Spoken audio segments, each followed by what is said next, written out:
doing okay? I did, and we're just like starting on the audio There he is.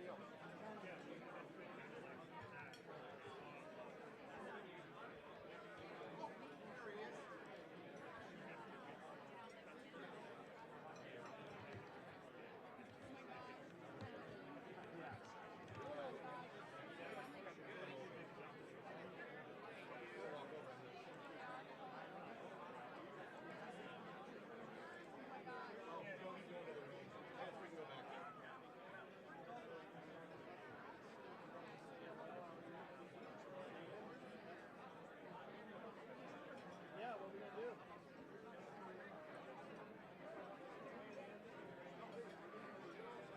Oh, okay. Good.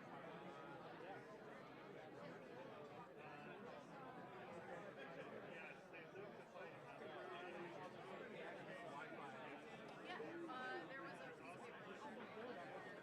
I'll just shoot you a text one.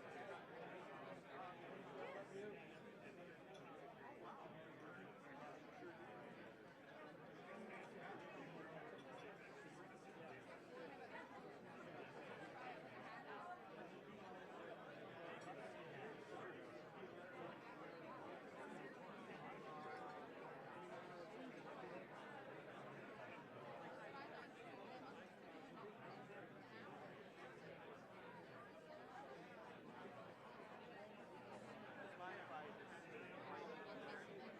I promise not to mess anything up. Thank you so much.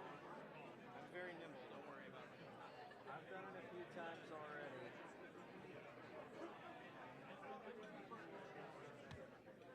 Because I'm very new.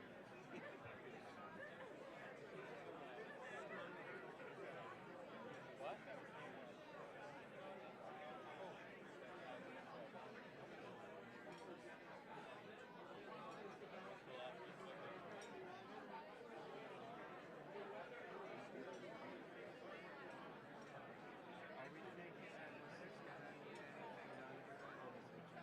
lockdown was my plan.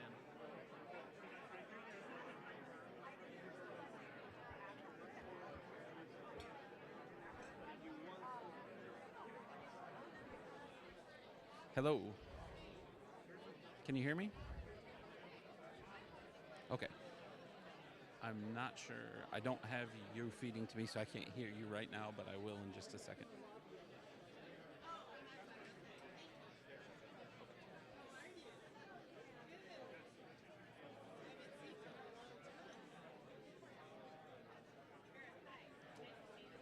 Good, how are you? Pretty good. Have you talked to your person about getting there? Because I haven't had a chance to look at your website. Oh, okay.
Still can't hear you. One sec.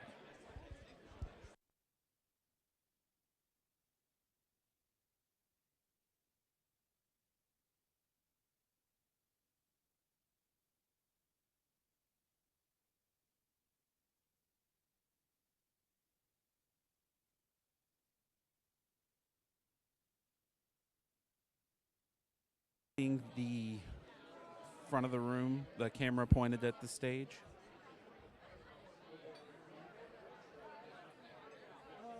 I'm sorry. I can see you. You look great. I just wanted to make sure that what you're seeing from us is.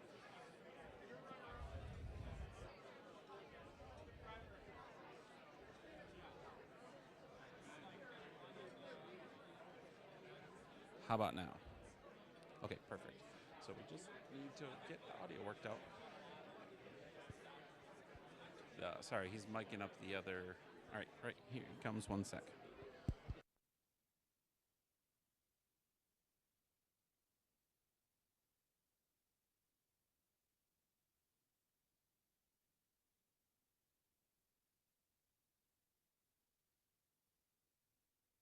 And you give me an audio check again, sir?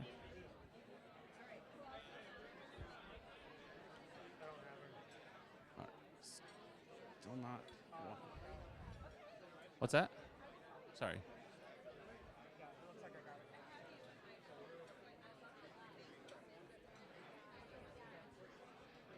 Can you send her to me? Can you send her to my?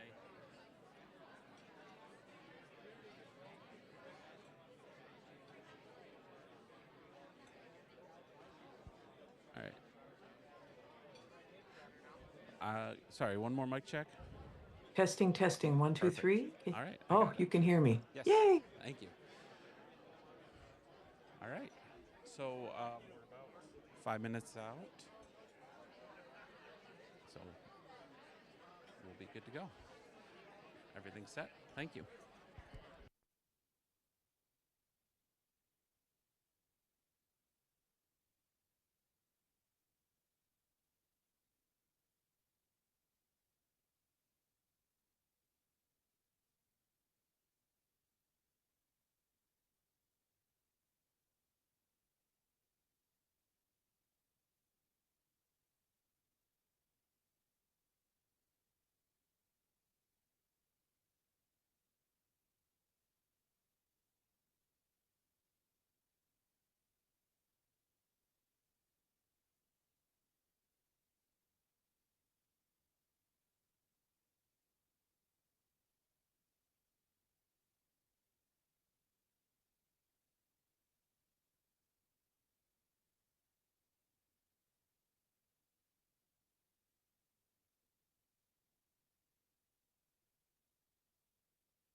Testing.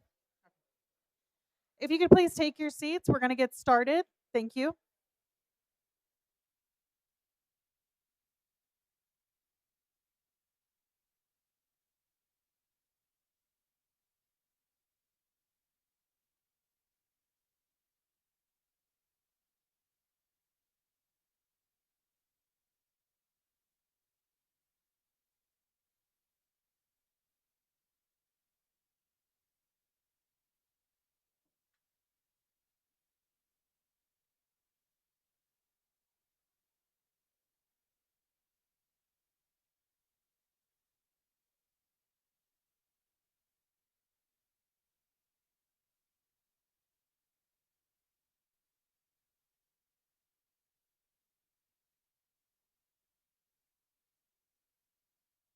Good afternoon. Good afternoon, everyone, and welcome to a defining moment for civility, a forum with 4 governors.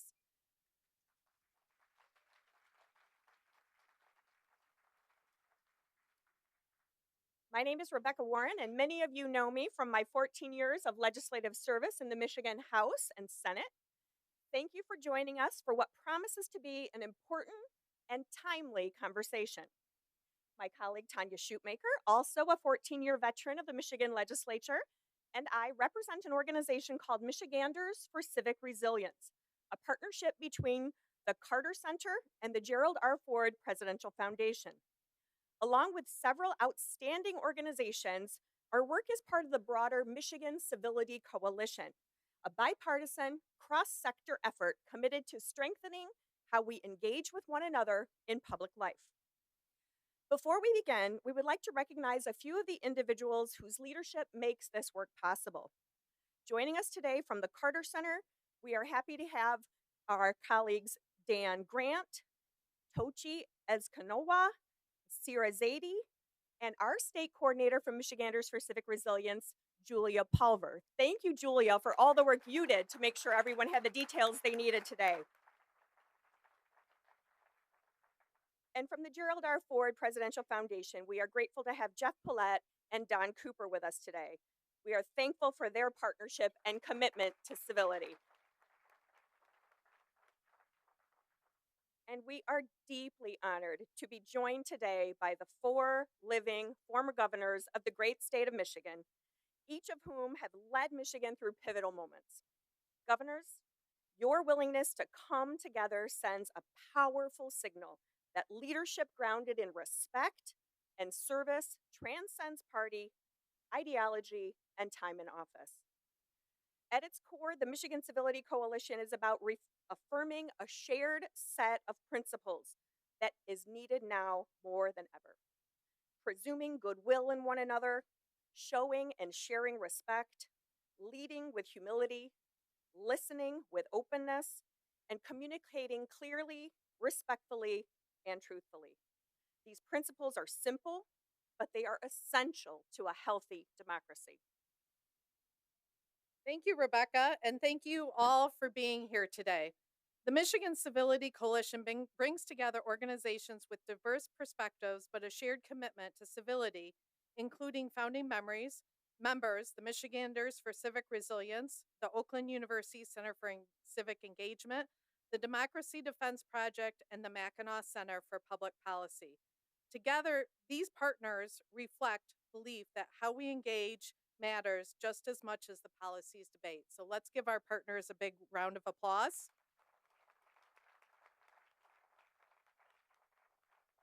Michiganders for Civic Resilience, which is what Rebecca and I are proud to be rooted in the legacies of 2 remarkable institutions, the Carter Center, founded by President Jimmy Carter and First Lady Rosalind Carter, has long advanced peace, democracy, and human rights around the world, and the Gerald R. Ford Presidential Foundation carries forward President Ford's conviction that honesty, decency, and respect are not optional in public service, they are essential. The reality is that most Michiganders and most Americans are exhausted by the toxic tone of politics today. They want leaders who can disagree without being disagreeable, kind of like Rebecca and I, who assume good intentions and who listen with respect. Returning to these basic principles is critical if we are serious about bridging divides and strengthening trust.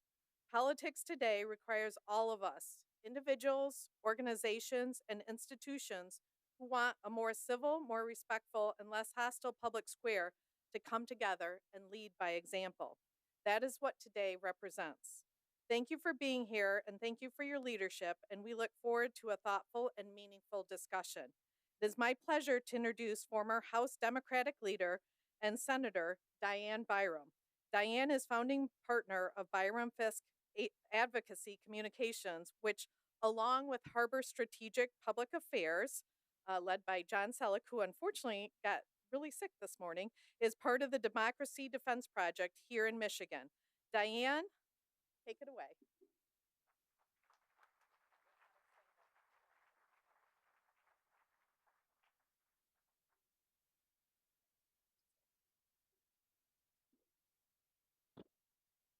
Thank you, Tanya and Rebecca. Hello, everyone, and welcome to this historic event. I want to thank all of you for joining us today, and a special thank you to the Carter Center, Michiganders for Civic Resilience, Oakland University, Center for Civic Engagement, the Mackinac Center, and the Gerald R. Ford Presidential Foundation for organizing this event. On behalf of the organizers, I want to thank our 4 former governors for taking time out of their schedules to discuss the importance of civility and respect. We don't often get 4 former governors of the great state of Michigan together, so this must be a historic occasion. My name is Diane Byram, and I am the founding partner of Byram and Fisk Advocacy Communications. For the past 2 years, we've worked with the bipartisan Democracy Defense Project, one of the co-organizers of today's event, and our 2 Michigan Democracy Defense Project co-chairs, Governors Jim Blanchard and John Engler. Our other 2 co-chairs are Lieutenant Governor John Cherry and Congressman Mike Bishop. The Democracy Defense Project has been traveling across the state, talking to Michiganders about the safety, security, and integrity of Michigan's election system and the trust and confidence they have in the way we conduct our elections. We're excited to be part of today's effort to build a Michigan Civility Coalition so we can bring people together at this time of rising political division. I'm excited that we can do that in partnership with Governor Jennifer Granholm and Governor Rick Snyder. I've had the honor and privilege to work directly with Governors Blanchard, Engler, and Granholm when I served in the legislature. Now to introduce the governors. Governor Blanchard is a Democrat who served as Michigan's 45th governor from 1983 to 1991. Governor Blanchard is currently senior counsel with the global law firm DLA Piper, co-chair of the executive committee of the Canada-U.S. Law Institute, president of the National Archives Foundation, and a board member of the International Spy Museum, among others. Governor Engler is a Republican who served as Michigan's 46th governor from 1991 to 2003. More recently, Governor Engler served as the interim president at Michigan State University. And before that, he was president of the Business Roundtable, which is an association of chief executive officers from leading U.S. corporations. Governor Granholm is a Democrat who served as Michigan's 47th governor from 2003 until 2011. Governor Granholm also recently served as the United States Energy Secretary under the Biden administration and is currently a senior counselor at DGA Group and remains active and engaged in the clean energy issue space. And Governor Snyder, he's a Republican who served as Michigan's 48th governor from 2011 until 2019. In 2022, Governor Snyder co-founded and became CEO of Sensei, based in Ann Arbor, which provides solutions for companies to better protect themselves from cyber attacks.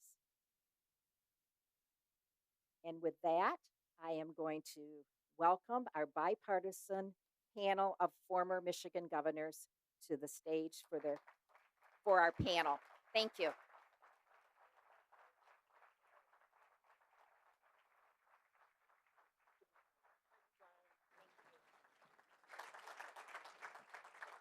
A little hard here. Let me take your hand here, just my one knee.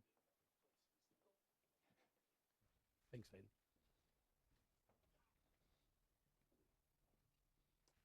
Okay. Thanks again, huh?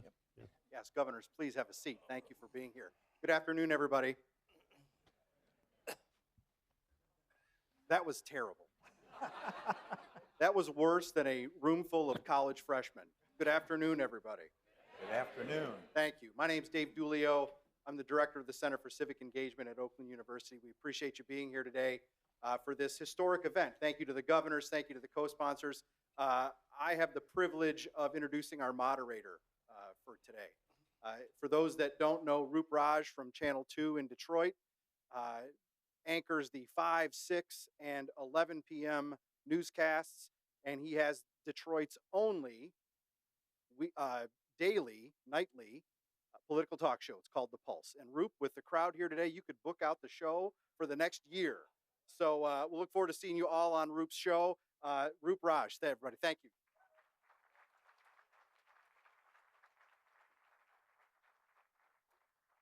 Thanks for warming everybody up. You know, after you eat a little lunch, you gotta, right? But we're gonna wake everybody up because we have an amazing program. When we say historic, you know, that's not just hyperbole. This is truly an historic moment. You take a look at the stage over here. You are witnessing history. And by the way, not just in the state of Michigan, but across this country, how often is it that you see 4 governors of a great state like Michigan sitting shoulder to shoulder, 3 of them in person, and Governor Granholm via Zoom all together. So please do us a very warm Lansing welcome and actually put your hands together once again for the 4 governors of the great state of Michigan: Governor Engler, Governor Blanchard, Governor Snyder, and Governor Granholm. Yeah, please stand. What a tremendous honor to be here today with all of you.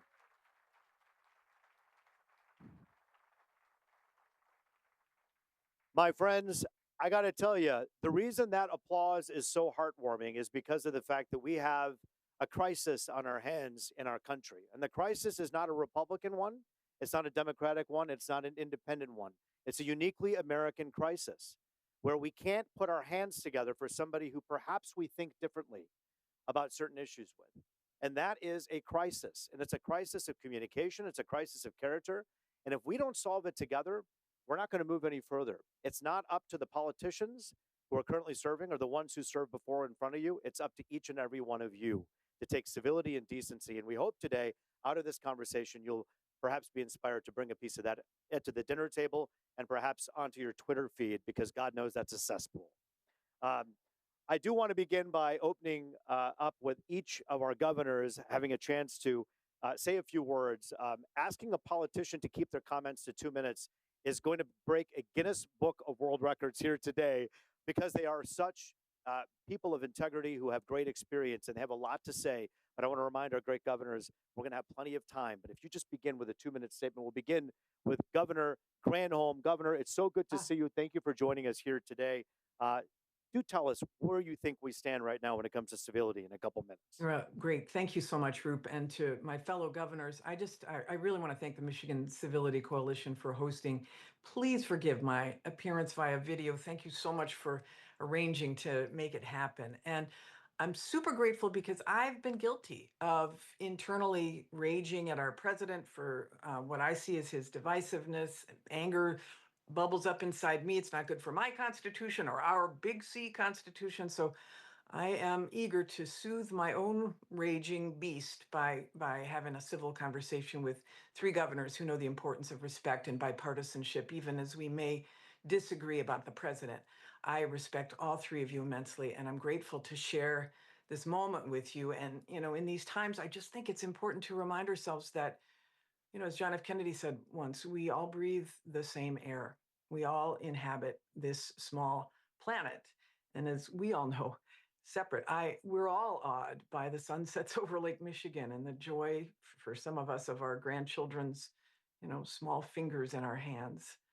And importantly, we all love our country. We're not naive about the fraught times we're in, but the fact that we all love our country and our state is a good place to start. Thanks. Put your hands together for Governor Granholm. Absolutely beautiful remarks. Governor Rick Snyder, you when you ran and you led, you did it with positive, relentless energy, right? And that's something that we know that you'll probably want to echo here on this stage today. Well, thanks, Roop. And it's, again, what a group to be with. This is incredible. What an honor. And I want to thank the groups that put this on. We've been on a downward slope for over a decade, in my view. When I was governor, I would often include in virtually every talk I gave comments along these lines, which I still believe today. What's the greatest threat to America? We have huge threats. You can argue about North Korea. You can argue about Russia, Iran.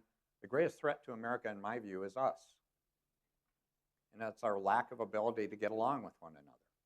That's our greatest threat, and we need to do something about it. It can't be something passive. We have to be proactive.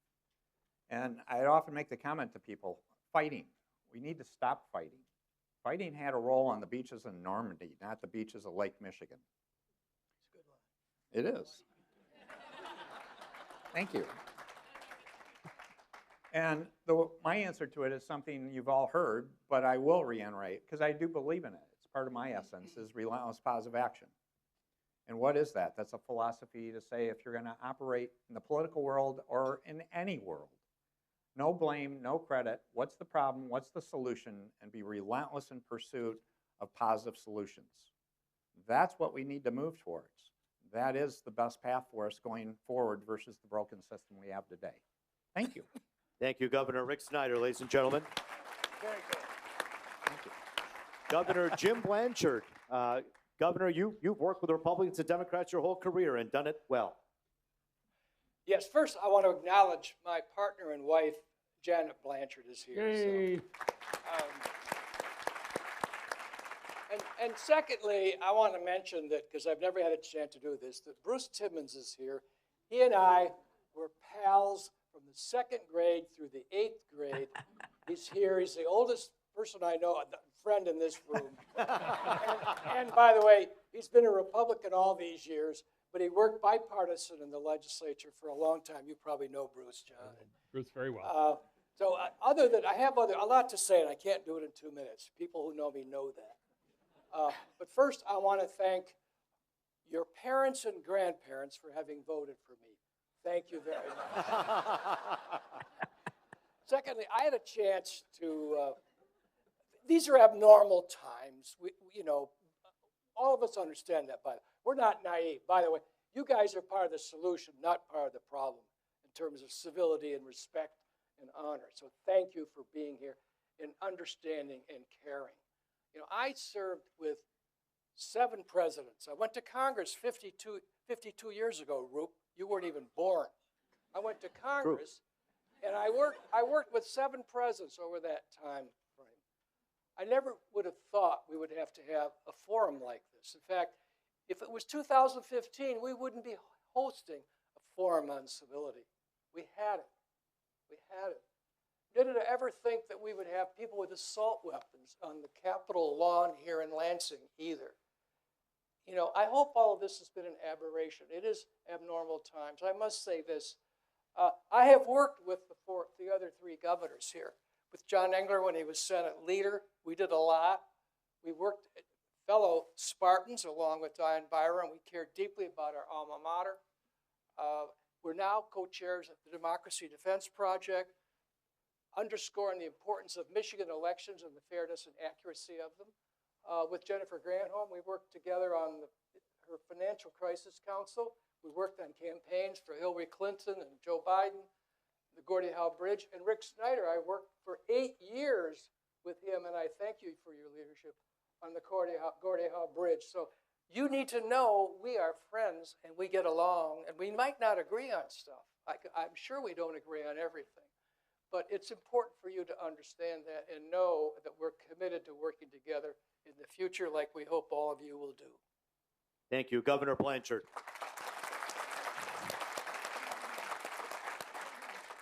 Governor John Engler, the first governor I ever interviewed, I mentioned this to him earlier. In 1996, I was running up the state capitol steps as a 19-year-old reporter right at WLNS, and my tripod broke, and he looked at me and said, "You need better equipment." And I said, "We got to fix the damn roads." No, I didn't say that. But Governor Engler, we thank you for your time. Thanks for being with us here today. Please do give us your opening remarks. Well, listen, I'm, first of all, delighted to be part of this. I think this is historic. It's the first time the three of us have been together in person and had a program like this, and Jennifer zooming in.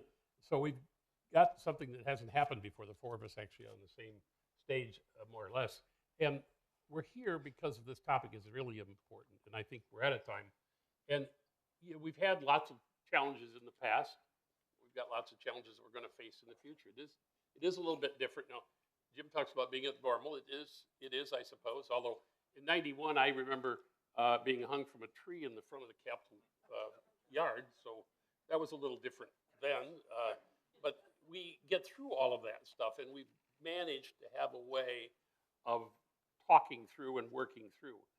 Jim and I were talking about this earlier. We always got budgets passed, different parties. We've always been part of lots of conversations where, you know, at the end of the day, you did your work.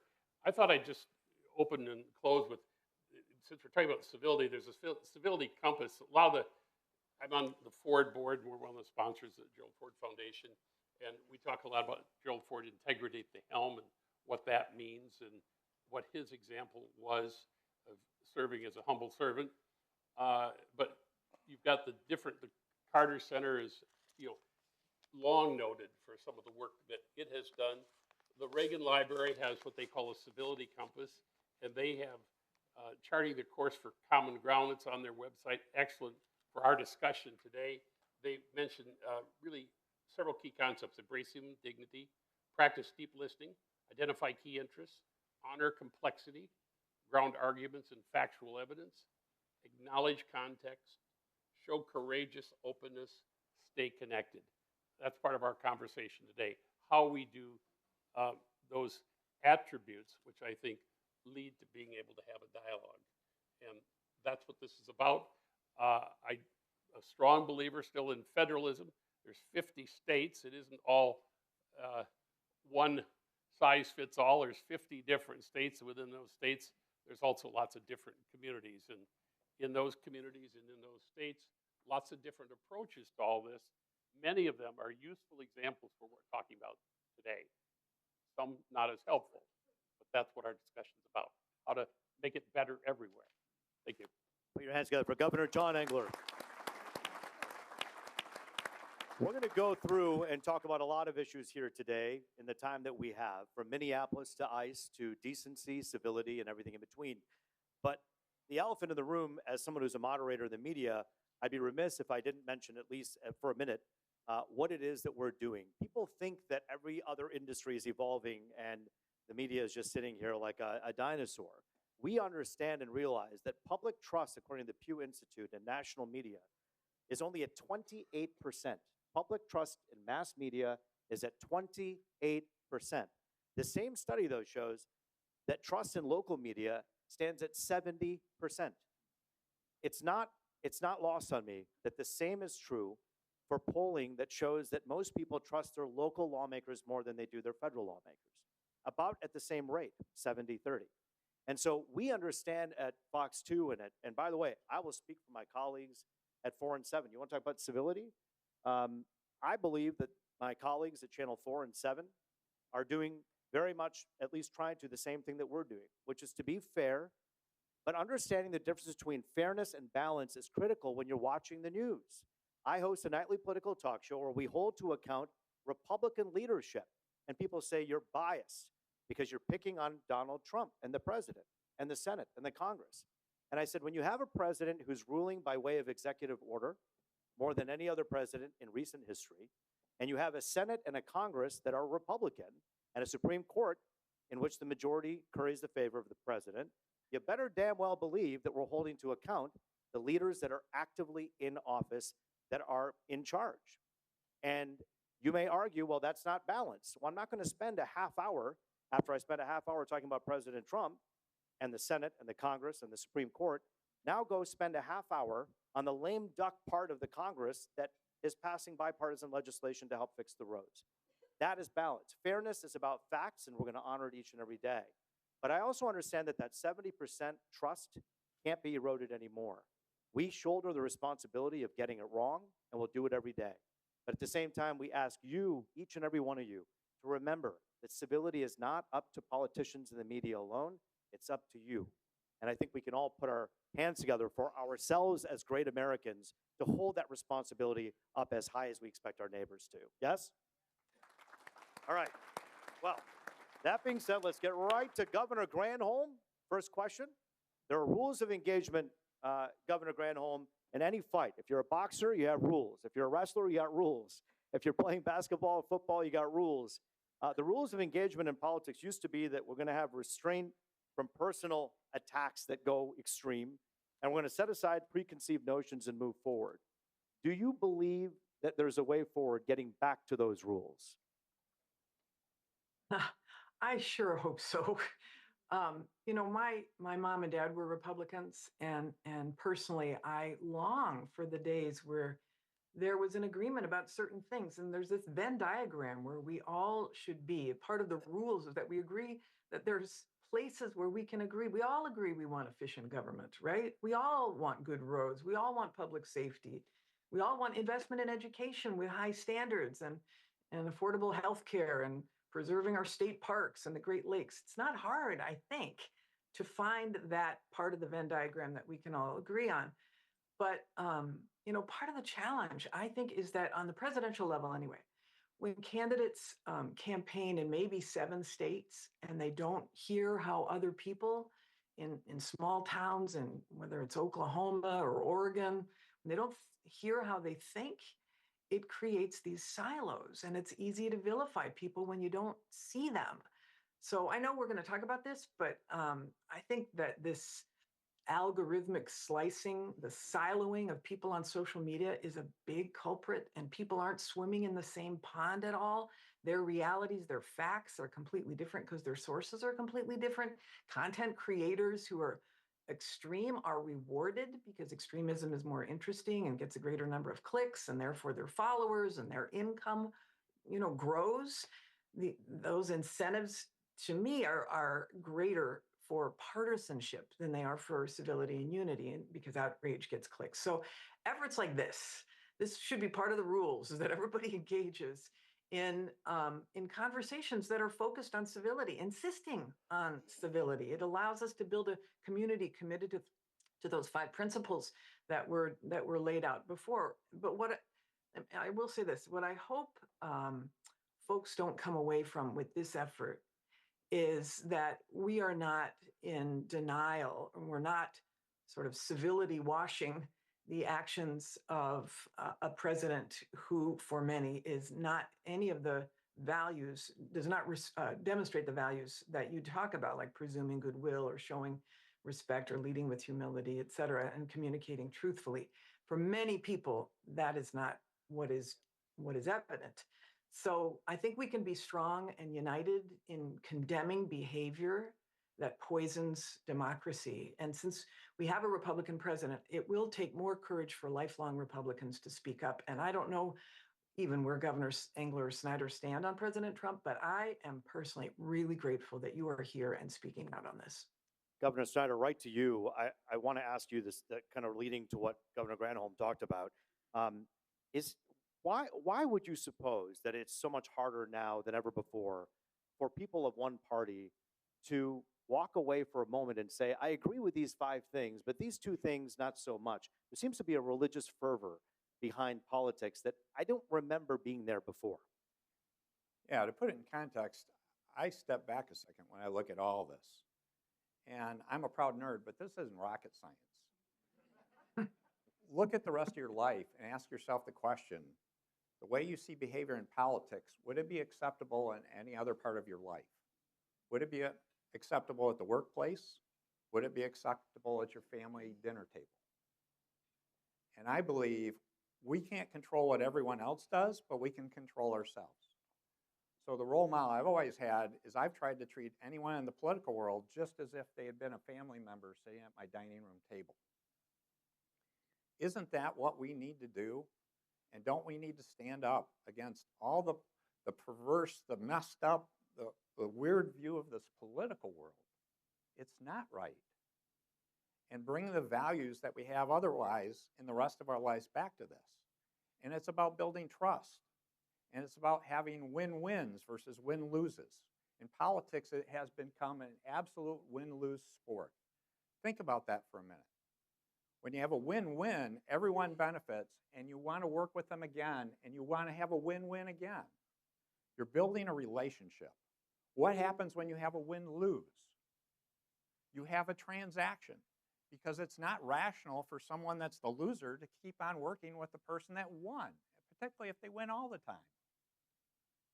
So instead of just talking about politics all the time, let's talk about how we can bring our lives, the better parts of our lives, and bring that to the political world to say, knock it off. Let's behave like we should and follow the golden rule. We should treat other people like we would like to be treated. Governor Blanchard, I saw you waving your head up and down. Thank you, Governor Snyder.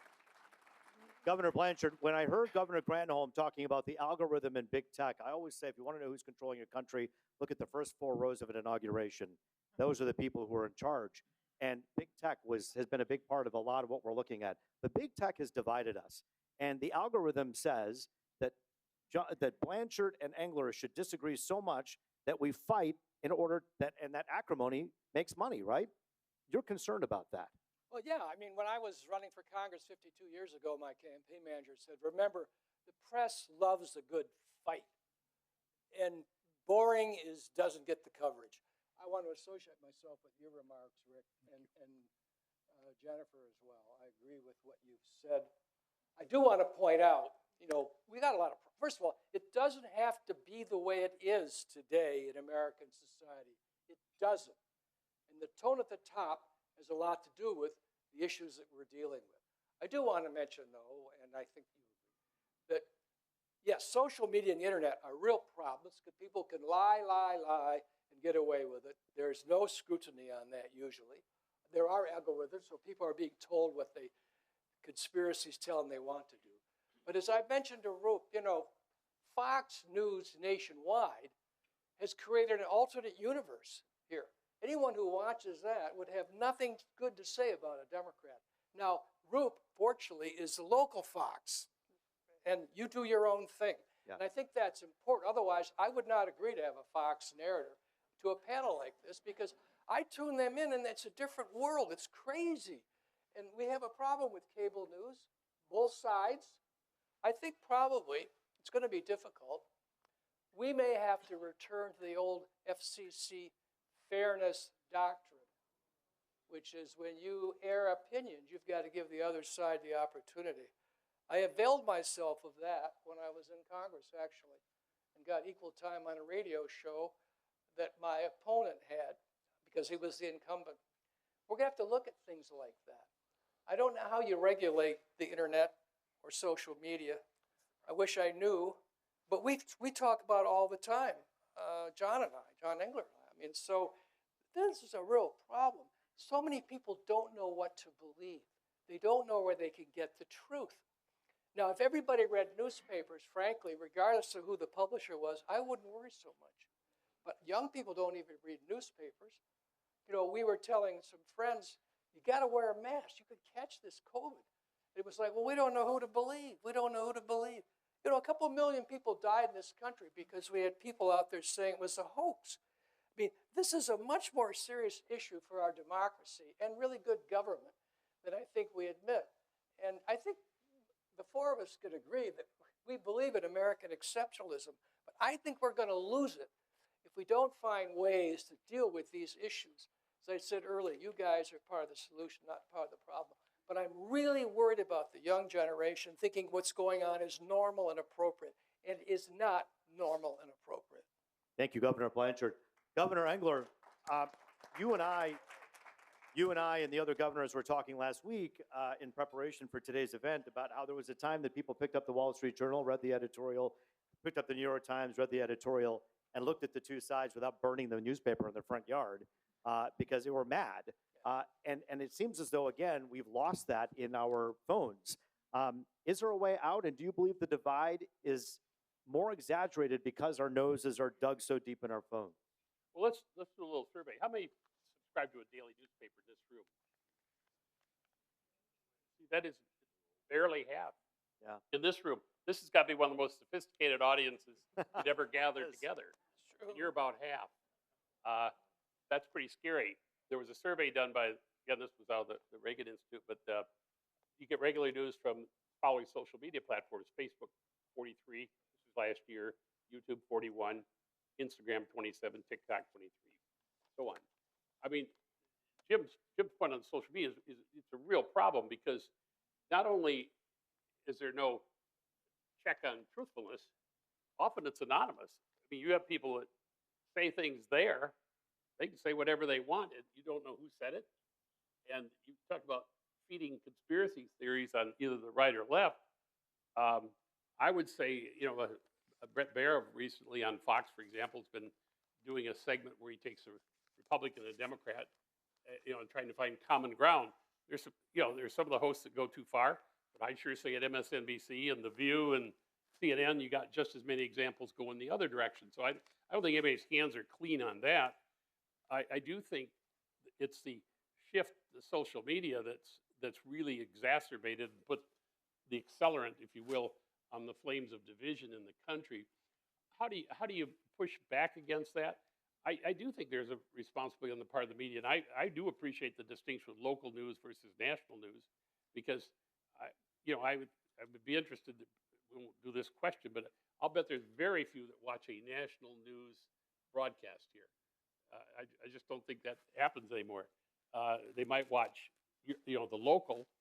I think we're going to have to change our attitude toward how we cover politics.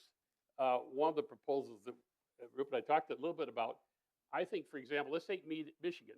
We have, for the first time in modern political history, an open governor's seat and an open U.S. Senate seat. I believe, since there's going to be tens of millions of dollars spent on television in this state, that those networks have an obligation to the people of Michigan to get together now, pick a date for a debate in August right after the primary, pick another date, a second date for another debate right after Labor Day, before we start voting. Not say, well, I can't decide on a debate because Roop wants to host it and Rick Alpin in Grand Rapids wants to host it. We can't agree on the moderator. Let the candidates pick the moderators, but do something to get these candidates for office after the primaries on television, having debates in statewide broadcasts that everybody watches or has at least the opportunity to watch. And the media owes that for the millions of dollars of revenue they're going to have. They owe an hour or two to the people of Michigan to put these programs together. That's their obligation. That would help. That would help. And just so you know, we are, and I probably shouldn't say it, we are working right now to try to get a couple debates on television. And yes, you're right. We don't make money off debates. We do it because we have an obligation to make sure we get it done. We're hoping to do that with the Senate and the governor's race as well. Let's get hope isn't a strategy. Set the debates and telling the candidates when they are. You tell the candidates now that these are the debate dates. No, nobody's got a schedule that's blocked out August or September. No candidate. I'm telling you that as a former candidate. Nobody's got it scheduled. You get the agreement. You do your job, and the candidates will be there. And if they don't come, the empty chair is there, and you humiliate the person who doesn't show up. No, you're right. But you've got the job to do. It's not on them. It's on you. You're absolutely right. And a lot of these candidates, they want to take to social media and say, I don't want to talk to the press. I'll just do my message over here. There was actually a recent case where a very high up person in Michigan said, we would love to have you here for this ceremonial event. And I said, will there be questions? And the person said, no questions. This is not state-run media where we're going to come kiss the ring of the leader and watch them do something and walk away. So questions have to be available. I want to get to Governor Granholm and talk about negative campaigning. We're in the midst, as you just heard, obviously, of a Senate and a governor's race and others as well. Governor Granholm, I mean, we're saying all the right things. We want civility, we want decency. But then when we look at numbers, we look at how well people do with negative campaigning over the course of 40 years, 50 years, and it shows that people pay attention. How do you balance civility, decency, and being strong in your message, campaigning. Yeah, it's thank you. I mean, it's obviously so hard because all the research shows, the polling shows that negative campaigning still works. And there's today, I think there's a different kind of negative ad than before. And I'm not even talking about, the use of AI and deep fakes. Actually, people are learning that the most effective ads, because there's such huge cynicism out there about political ads, the most effective ads are not scripted and they use real people rather than politicians. So the real people negative ads using folks from a particular state or folks who maybe look like your neighbor are the ones that are the most powerful. And the over the top negative ads can backfire if people think they're not true. It used to be that people believed that what was on TV, the TV stations, they wouldn't air it if it were truthful. People thought that. And now everybody suspects everything. I mean, suspicion is healthy in an era of deep fakes and AI. I wish it weren't true, but negative campaigning, man, it's as old as time. It's not going away.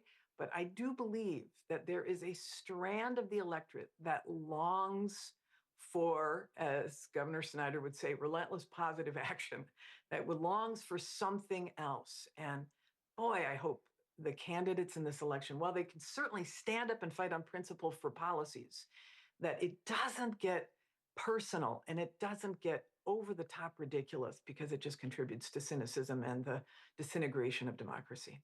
Governor Snyder, do positive messages work even if they're the right thing to do? Oh, it worked twice.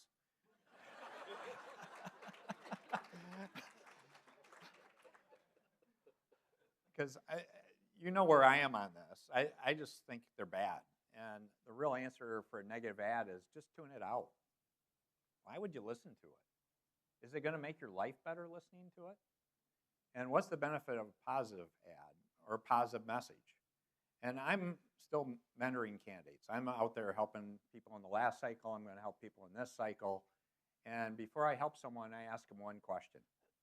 I said, I'm interested in helping you if you tell me you're going to have a positive agenda. If you're not going to have a positive agenda, I'm moving on.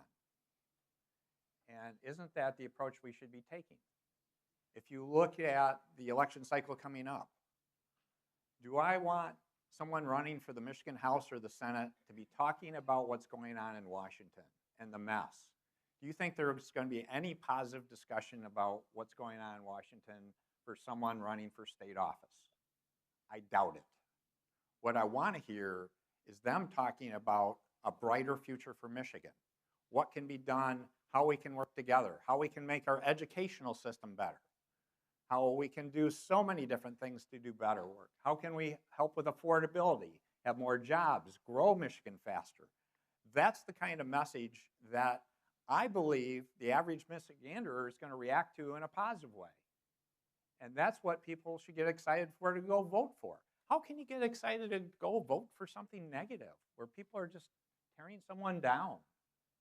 It's not right. And the key metric there is they are going to come, they are going to run those ads. The one place, the one gate that has ultimate say, though, is do you listen to them or not?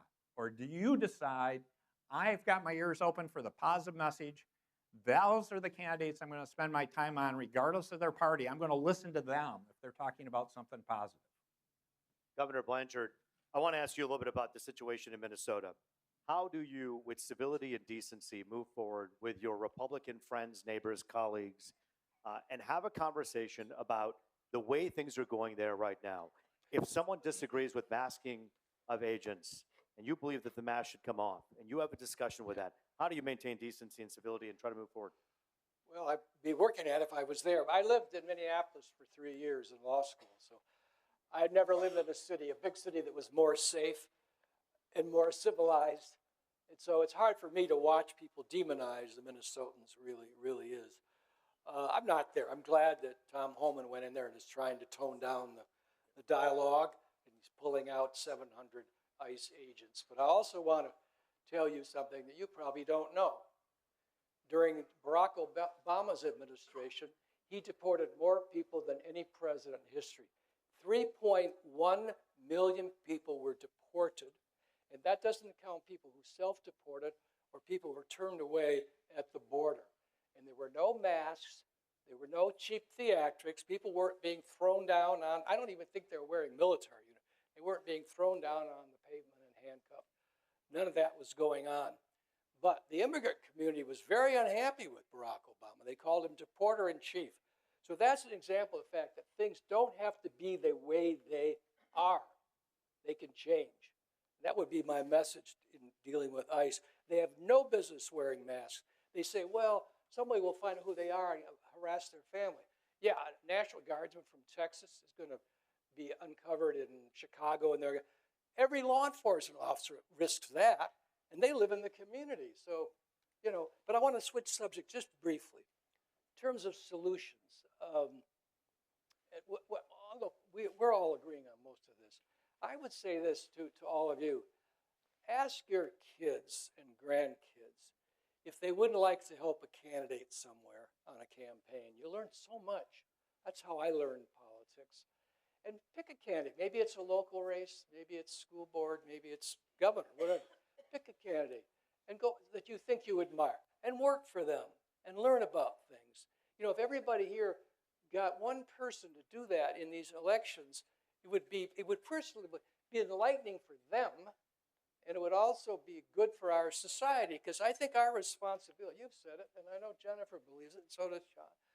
Our responsibility is to support good candidates who are worthy of public office and sort out the fools and the people who are into conspiracies. And I would say in those debates, by the way, which you should probably host one, no wise guy crackpot leading questions. Ask really good questions. Sure. Because, as I said, voters love a good fight. The press loves a good fight. But to start out debates with crackpot questions often happens is just not enlightening. I agree. Governor Engler, I want to ask you a little bit about the trust that we have in our institutions. We talked about the media. We talked about politicians.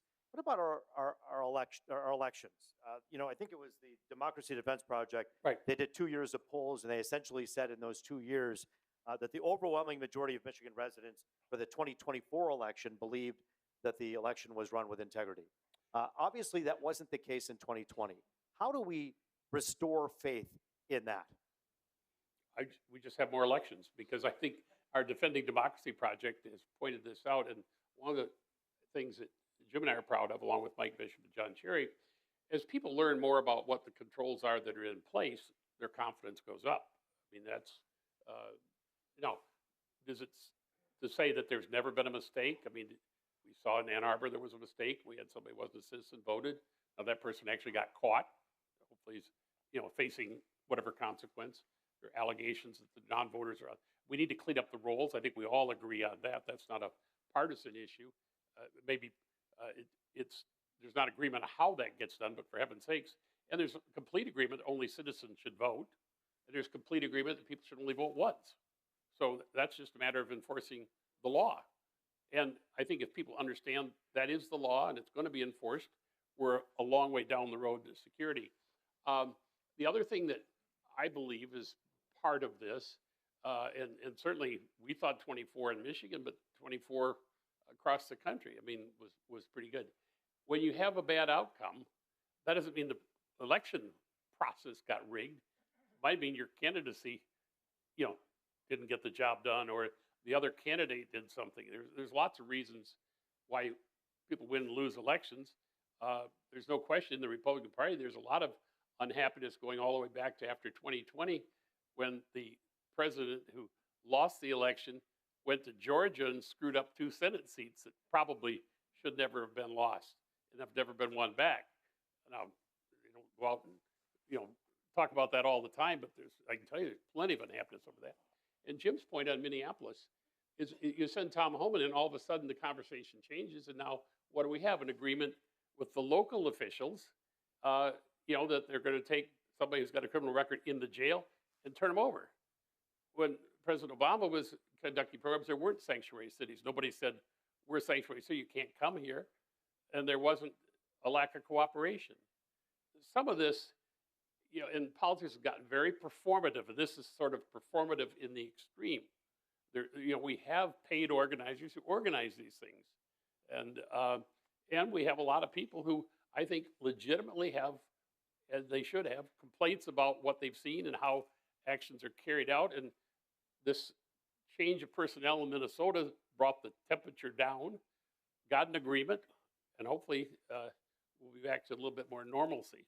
Governor Granholm, I want you to be able to address the situation in Minneapolis as well. Do you find a glimmer of hope and perhaps a little bit of optimism in the fact that you have Tom Homan in there instead of Bovino? You have 700 troops being pulled back. You have cooperation with Jacob Fry and with the governor? Yeah, for sure. I mean, it's obviously an important start. You know, there are still 2,000, ICE or, folks who believe are militarizing the streets on the ground. But, you got to start somewhere. Honestly, if you want unity, I feel like the people of Minneapolis have been united against this invasion of their city. It's not, I feel, you can see it on the hundreds of thousands of people out protesting.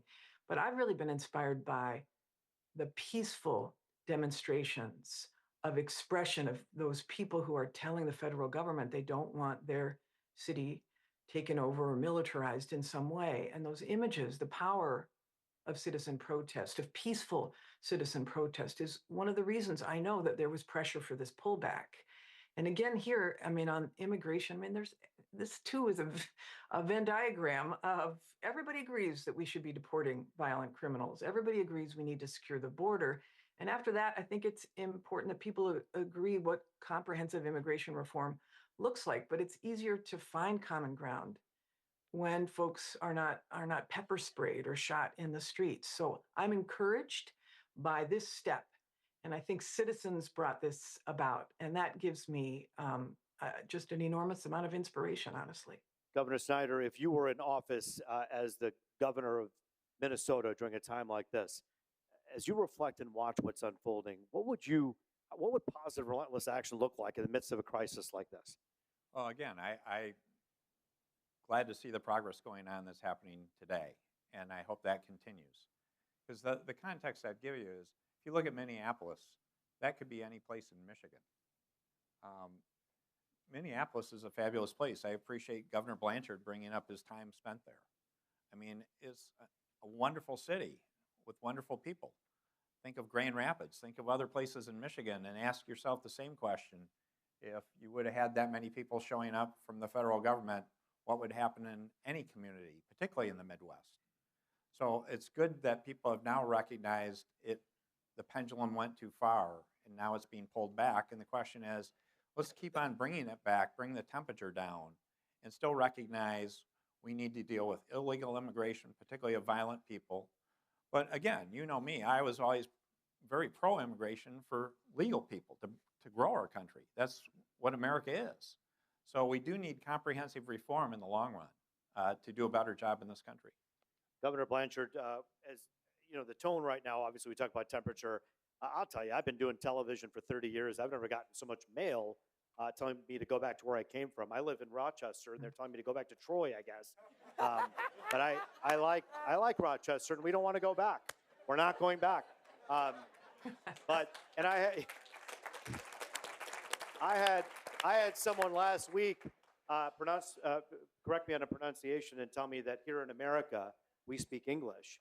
And I told him I'm struggling with the American language, but I thank you for your tutoring lessons here on social media. Your kindness does not go unnoted.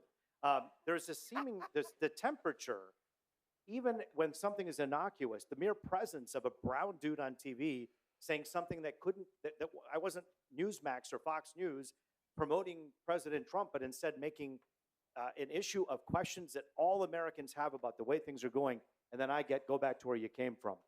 Can we return, or is the toothpaste out of the tube? Can we what? Can we return back to civility, or is the toothpaste out of the tube? Are we done? Well, is this the new normal? It doesn't have to be this way. I think there may have to be more incidents before the leadership brings us back to something more normal, which is still combative. It's not like it isn't. There's still going to be debates. But, let's get real again. Last week, Kash Patel sent the FBI into Georgia to grab ballot boxes or ballots to please a president who still thinks that in 2000 he carried Georgia. And he what on the phone? We've all heard the conversation asking him to manufacture votes. What are these people doing? They're just fanning the fires that the elections are not safe and secure and accurate. And he had his National Intelligence Director, Tulsi Gabbard, go in and supervise this. And what happened then the other day? The president says we should federalize elections, violating our Constitution. The elections are run by states. And I'm proud to say that along with Governor Engler and Congressman Mike Bishop and former Lieutenant Governor John Cherry, we put out a statement pushing back on that, reminding people elections are run by the states. And by the way, in Michigan, we have an outstanding system manned by 1,500 local clerks, supported by thousands of volunteers, your neighbors. And we're just going to have to push back. One last question for each one of you, and then we got to get these folks back to work, even though they don't want to go. We're having much more fun here. I do want to go through, starting with Governor Engler, what can everyone here do to bolster civility in everyday life? Governor Engler, we'll begin with you, and we'll go through a minute each. Go ahead. Well, I think Governor Snyder's given us some hints on that, just with family and friends. I do go back to there's a debate about a lot of important topics in this country and those debates need to be held. I mean, Social Security is on the brink. When's that going to run bankrupt? We aren't fixing the healthcare system. There was mention of, Governor Granholm mentioned the comprehensive immigration reform. I remember John McCain as a candidate for president being for that issue. It helped kill him, and the bill got killed in the Senate, but that was something where the Bush administration and Senator Kennedy, Senator McCain were working on it, and Harry Reid and a couple of others killed it in the Senate because politically it was determined that was advantageous. And so keeping issues alive for election advantage is probably an uncivil thing too. We don't call it civility, but isn't that part of what we're dealing with? We need to be able to solve big problems. And I'll give one example that many will remember in this room, but Dick Posthumus, who was the Senate leader at the time, will remember this well. When we were trying to fix how we funded schools in Proposal A, there was no way to reach and Diane was there too, actually. Yeah, we could not reach the consensus between the parties. So we ended up doing is saying, okay, your party write a plan, our party write a plan, and we'll give the people a choice. And we actually had to have Democrats vote for the Republican plan, and Republicans vote for the Democrat plan. We put one in place and put the other on the ballot. And that was a compromise. It wasn't a resolution that we did in the legislature because we could not get agreement there. But when it went to the ballot and the people spoke, guess what? We didn't then start protesting because we didn't win or we implemented it then. And so being able to work through to get solutions to problems is a very civil thing to do. Using issues for political advantage is a very uncivil thing to do. We don't put that under civility, but it sure is a fundamental part of the problem, because if we solve problems, that also restores confidence. It's the answer I said about elections. The more elections we have that are held properly, success begets success. And that's true whether it's holding elections or fixing an issue. We have, there's about 4 minutes left. We'll give applause to all of them at the end. Governor Blanchard, go ahead. 1 more minute. Well, when your favorite candidate compromises with the other party, or nowadays takes the risk to co-sponsor a bill with the other party, don't get upset and start acting like they're selling out. In my career in Congress, I never would have got the Chrysler Rescue through, which catapulted me into the governor's office. But for the help of Stuart McKinney, Republican of Connecticut, and Tom Evans, Republican of Delaware, we would not have got the Michigan Education Trust through, the first in the nation tuition guarantee program, without finally getting the support of the state Senate. In fact, we made sure that Bill Cederberg, Republican state senator, got to name the program met. So I think when you're dealing with your friends, have a little patience with the fact. Ask them what Republicans they've worked with. When I asked you to, get your children and grandchildren to pick candidates, that's another thing they can ask. And when the media has these debates, they can ask these questions. And the media will have a debate. And if there's an empty chair there, there'll be an empty chair there. Governor Engler, Governor Blanchard, thank you. Governor Snyder, returning back to civility, how do people here do it Yeah, well, I think we've talked about what talk could be given, but success is the key. And I want to compliment all my predecessors for doing bipartisan things. But I'd like to cite one fact for you that I was proud of that I have to give a lot of credit to Dick Posthumus for, is in our 8 years in office, I had him keep track of how many bills had a supermajority of Democrats and Republicans in both chambers. We had a Republican majority, strong majorities in both chambers. So we could have done whatever we wanted to. But what percent of bills did we have that had a supermajority of both parties in both chambers? It was 90%. And that proves you can listen to one another, you can win to do one another, and that's the kind of message we got to get out instead of people talking about the few bills that weren't with supermajorities. Let's talk about the successes that we've had and how we can do it again. Thank you. Governor Granholm, returning back to civility. Yeah, I mean, I just think that we thank God for all the boomers up on the stage and here, but we really have to focus on this next generation who are so discouraged and who find, I think Governor Engler noted this in another forum, that young people don't see heroes in serving. And I think young people have to be encouraged that they are the heroes, that they have the tools to build a better world that they're so cynical about. And you know, it's difficult, to be honest, when our president doesn't model the behaviors that we've described here, and is in fact to many the antithesis of truthful communication and of humility. But if we can model them and young people can model them, you know, to become the change that we wish to see in the world, as Gandhi said, I think that a candidate who campaigns on basic issues and models these traits is going to be a balm for our raging souls. People are so exhausted. They're so tired of division. And since we all love this country, we should be encouraging people to run for office who model patriotism through civility. And civility, by the way, does not mean weakness, and it doesn't mean sentimentality. Civility can be strong. We have to create a culture that says, we will not tolerate hate. We will not disparage our fellow Michiganders. We will take care of one another. It's not weakness to be honest and humble and to respect each other and to love our neighbor as ourselves. In fact, I think those traits are stronger and more heroic than any sniveling vitriol from the internet swamps. So I hope we can model and raise and encourage that kind of heroism. And we are just an hour and a half away from where Rosa Parks lived most of her life and died. And I think she quietly and with great civility stood up and sat down and stood up again for good reason, for the sake of what's right. And I got to tell you, I'll leave you with this. We have a responsibility. I will admit that right here. The media has a tremendous responsibility. I learned from my wife. My wife is a mental health therapist who's from New Orleans. She's a Spitfire. And she literally said, we got to stop vilifying everybody else as the other and realize that you are me and I am you.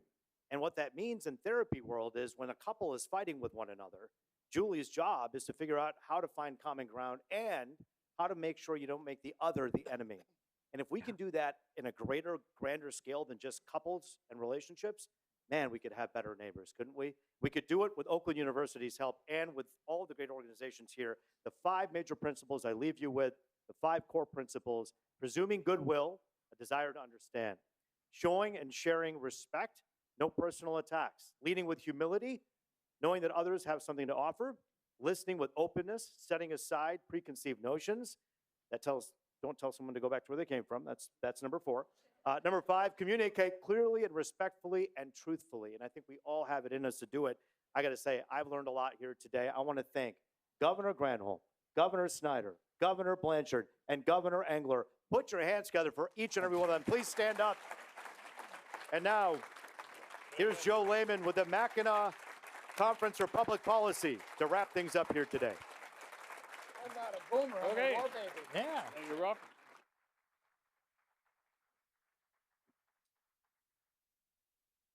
Well, that's great because it looks just like a standing ovation for me.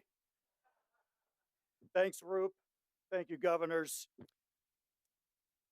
Yesterday, my dad took his last breath.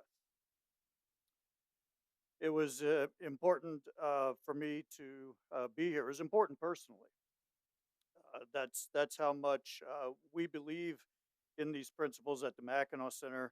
My mom, my brothers, the whole family were there with Dad. And so we've all been through things like this. Now comes time of remembrance. There will be stories, but mainly what people will remember about my dad was how he made them feel. And that's not because Dad was some towering exemplar of charisma of any kind. It's because of, we remember how people make us feel because of the way we're built. However someone makes us feel, that's what we remember most, no matter what it is. And so it's fair to say that my dad was civil in ordinary ways in an extraordinary amount of the time. He was fair, generous. He let bygones be bygones. He acted as if everyone he dealt with was somebody whose help he would probably need in the future. And Dad detested politics, so naturally I ended up at the Mackinac Center. And I'm better off having been associated with each of these former governors over the years, even though we've all disagreed back and forth, all of us, and with all of them in public. But yet here we are today.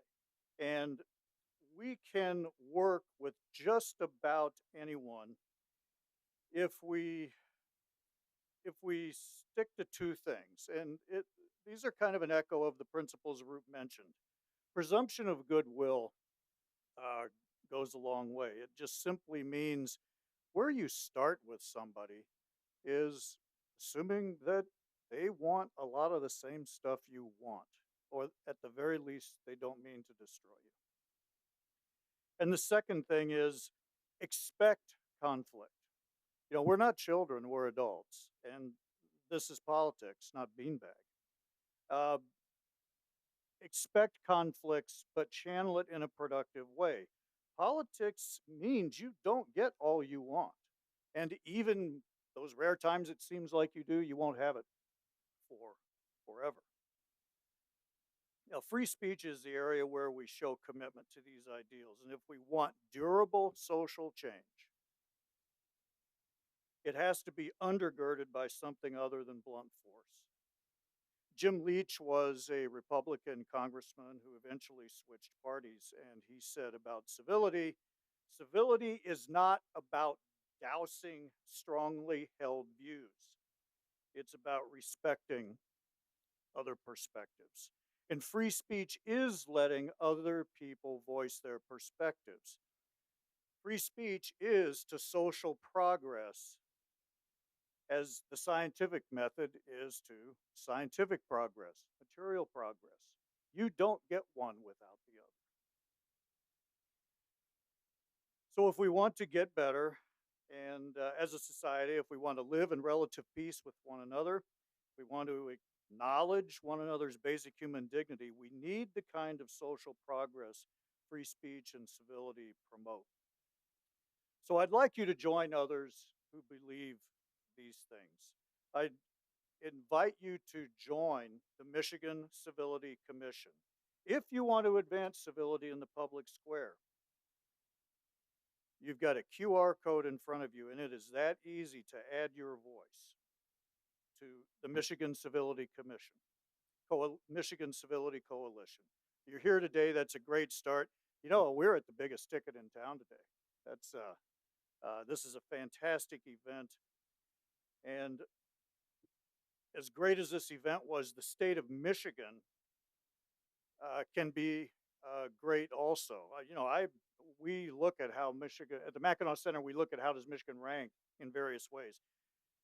Michigan hasn't been ranked #1 in a lot of things for a long time, but there's no reason Michigan can't be known as the top-ranked state for civility in the public square if we join together to make it a priority. Thank you very much.